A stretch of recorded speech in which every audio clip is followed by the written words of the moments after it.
తాకట్టులో ఉన్న బంగారాన్ని విడిపించి ఆ రోజు ఆన్లైన్ రేటుకే మేము కొంటాం. Sharma gold company.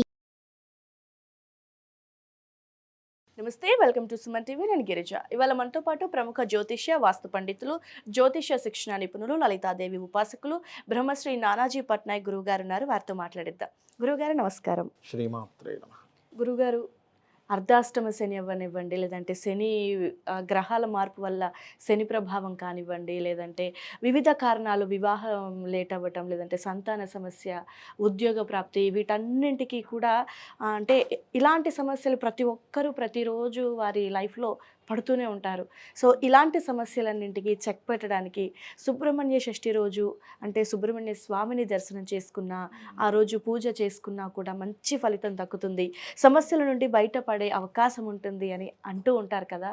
మరి ఈ సుబ్రహ్మణ్య షష్ఠి రోజు ఎలాంటి పూజా విధానాన్ని పాటించాలి, ఆ సుబ్రహ్మణ్య స్వామి అనుగ్రహం పొందాలంటే ఎలాంటి నియమాలని పాటిస్తూ పూజా విధానాన్ని పాటిస్తే మంచిది అంటారు గురువుగారు, తెలియజేస్తారా? అన్ని దేవతా స్వరూపాలు ఒక ఎత్తు అయితే సుబ్రహ్మణ్యేశ్వర స్వామి యొక్క అనుగ్రహం చాలా డిఫరెంట్గా ఉంటుంది. ఎలా అంటే మనం ఏదైనా ఒక దేవతని ప్రసన్నం చేసుకోవాలి అంటే పంచోపచార పూజ, లేకపోతే కొంతకాలం జపం చేయడము, లేకపోతే ఒక నామస్మరణ చేయడము, లేకపోతే అష్టోత్తరం చదువుకోవడము, ఒక స్తోత్ర పఠనం చేయడము చేస్తాం. స్నానం చేసి చక్కగా పూజ గదిలో కూర్చొని. కానీ సుబ్రహ్మణ్యేశ్వర స్వామికి ఉన్నటువంటి గొప్ప విషయం ఏంటంటే అతన్ని దర్శనం చేయడం ద్వారా మనకు ఫలితాలన్నీ వస్తాయి, చూడడం ద్వారా. అందుకే చూడండి, నేను పొద్దున్నే నిద్ర లేచిన వెంటనే ఫస్ట్ సుబ్రహ్మణ్య స్వామి చూసుకొని నిద్రలేస్తాను. నాకు అది అలవాటు అనమాట. దర్శన భాగ్యం చేత ఫలితం ఇస్తారు అని తెలిసినప్పుడు మనం దర్శనం చేసుకోవాల్సింది ఏంటి?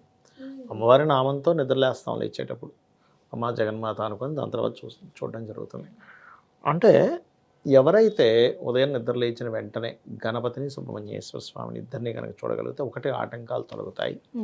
సుబ్రహ్మణ్యేశ్వర స్వామి అనుగ్రహంతో మీకు ఆ రోజు రావాల్సినటువంటిది ఏదైనా అన్ఎక్స్పెక్టెడ్గా ఒక నష్టం, లేకపోతే ఏదైనా ఒక ఇన్సిడెంట్, ఒక యాక్సిడెంటే ఉంది, ఖచ్చితంగా తొలగుతుంది. ఎందుకంటే ఎవరి జన్మ జాతక చక్రంలో అయినా కుజగ్రహం పాడైంది అనుకోండి అమ్మ, మనం అంటూ ఉంటాం కుజదోషము అంటాం. కుజదోషం అంటే అందరికీ తెలిసింది ఏంటంటే పెళ్ళి అవ్వదు అనుకుంటారు. అది కాదు. పెళ్ళవకపోవడానికి సప్తమ స్థానము, 12వ స్థానము, రకరకాల కారణాలు ఉంటాయి లేట్ మ్యారేజ్కి. కానీ కుజుడు పాడయ్యాడు అనుకోండి ఎవరి జన్మ జాతక చక్రంలో అయినా, వాళ్ళకి యాక్సిడెంట్ ప్రోన్స్ ఇస్తాడు ఒక్కోసారి, లేకపోతే దెబ్బలు తగలడం వల్ల. కానీ అదే కుజుడు బాగుంటే స్పోర్టివ్నెస్ని పెంచుతాడు. అంటే వాళ్ళు స్పోర్ట్స్లో బాగా రాణించడము, లేకపోతే వాళ్ళకి ఒక పరాక్రమం ఎక్కువగా ఉండడం, స్ట్రాంగ్గా ఉండడం, వెన్నుముక్క ఎంత ఏజ్ వచ్చినా సరే నిటారుగా ఉండడం, ఇట్లాంటివన్నీ జరుగుతాయి. ఒకటి అయితే సుబ్రహ్మణ్యేశ్వర స్వామి యొక్క అనుగ్రహం కలిగితే ఎలా ఉంటుందంటే వాళ్ళకి కుండల్ని జాగృతం అవుతుంది.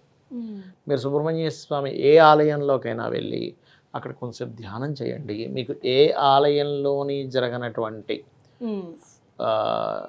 ఆ శక్తి, అంటే ఆ కుండల్ని శక్తి పైకి వచ్చిన ఫీలింగ్ మీకు కలుగుతుంది. కూర్చొని కాసేపు అలా కూర్చొని ఓం స్కందాయ నమః, ఓం స్కందాయ నమః, ఓం స్కందాయ నమః అనుకున్నారనుకోండి, మీకు తెలియకుండానే మీరు నార్మల్గా కూర్చునే దానికంటే ఎక్కువ స్ట్రైట్ కూర్చోగలుగుతారు. ఏదో తెలియని ఒక శక్తి ఇలా పాకినట్టు అనిపిస్తూ ఉంటుంది. నేను చాలాసార్లు ట్రై చేశాను. మీరు నార్మల్గా వేరే టెంపుల్స్లో ఇంకో రకమైన ఫీలింగ్ కలుగుతుంది. వేరే టెంపుల్స్లో మీకు ఆంజనేయ స్వామి టెంపుల్ కావచ్చు, వెంకటేశ్వర స్వామి ఆలయం కావచ్చు, అమ్మవారి ఆలయం కావచ్చు, ఆ ఆలయాల్లో మీకు కలిగేటువంటి అనుభూతులు చాలా రకరకాలుగా ఉంటాయి. ఏదో ఒక కొంతసేపు అలా కూర్చొని చేస్తుంటే ఒక అమ్మవారు ఒక వెలుగు రూపంలో వచ్చినట్టు, లేకపోతే అమ్మవారు కనబడ్డట్టు, లేకపోతే ఇంకోటి వస్తుంది. కానీ సుబ్రహ్మణ్యేశ్వర స్వామి ఆలయంలో ప్రత్యేకంగా మీకు కలిగేటువంటి అనుభవం ఏమిటంటే షట్చక్రాలు అన్నీ కూడా యాక్టివ్ అయినట్టుగా ఫీలింగ్ వస్తుంది. కుండలిని శక్తి యాక్టివ్ అయినట్టుగా ఫీలింగ్ వస్తుంది. ఏదో తెలియని ఒక శక్తి మీలోకి ఎంటర్ అయినట్టుగా అనిపిస్తుంది. అప్పటి వరకు నర్వస్గా, చాలా ఏదో తెలియని ఒక నీరసంగా ఉన్నటువంటి ఫీలింగ్ కూడా దృఢంగా, అంటే దృఢకాయంగా అయినట్టు అవుతుంది. ఎనర్జీ అటువంటిది. ఎవరికైనా జన్మజాతకంలో కుజుడు పాడయ్యాడు అంటే రాహు ద్వారానో శని ద్వారానో పాడయ్యాడు అనుకోండి, వాళ్ళకి ఎప్పుడు ఏదో ఒక గొడవలు, ఏదో ఒక దెబ్బలు తగలడము, లేకపోతే ఏదో ఒక డిస్టర్బెన్స్ అవుతూ ఉంటారు లైఫ్లో. ఆ దోషం సుబ్రహ్మణ్యేశ్వర స్వామిని ఆరాధన చేయడం ద్వారా పోతుంది.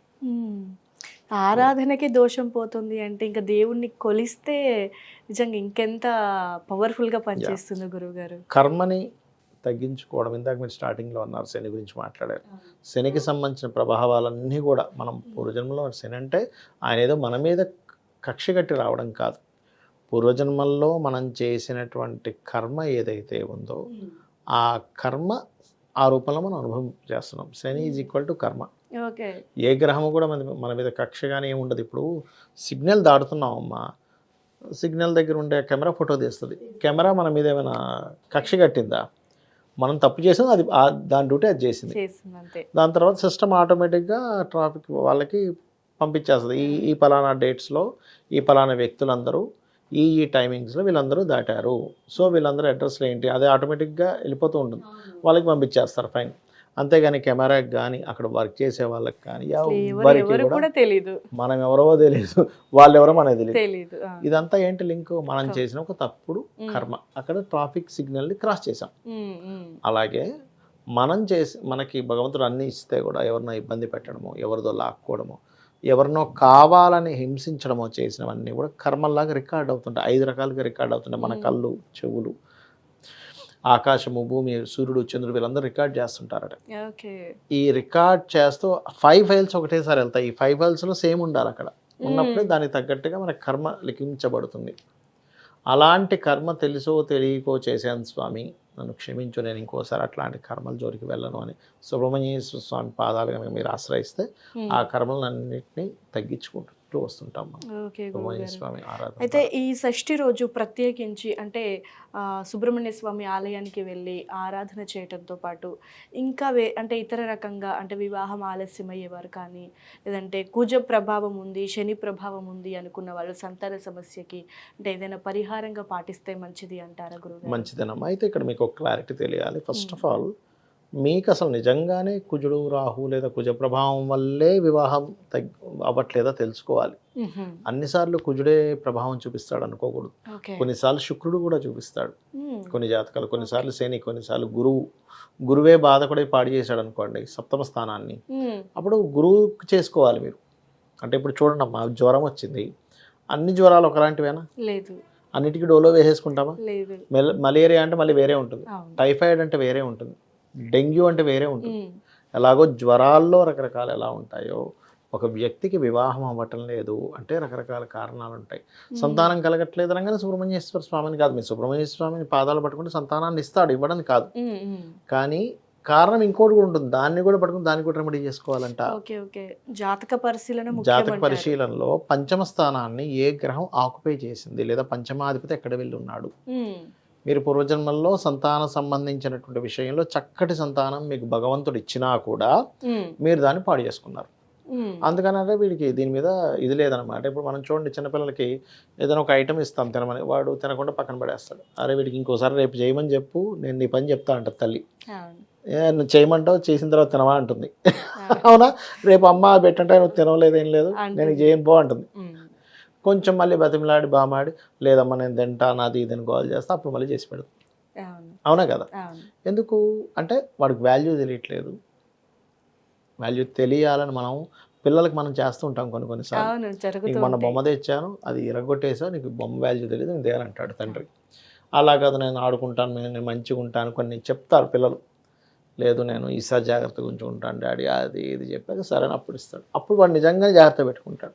ఎలా అయితే చంటి పిల్లవాడు తండ్రి మంచిది ఇచ్చినా సరే పాడు చేసుకున్నప్పుడు సెకండ్ టైం ఇవ్వడానికి తండ్రి ఎలా అయితే కొంచెం స్ట్రిక్ట్గా చేస్తాడో, ఈ కర్మ కూడా అలాగే, గ్రహాలు అలాగే పనిచేస్తూ ఉంటాయి.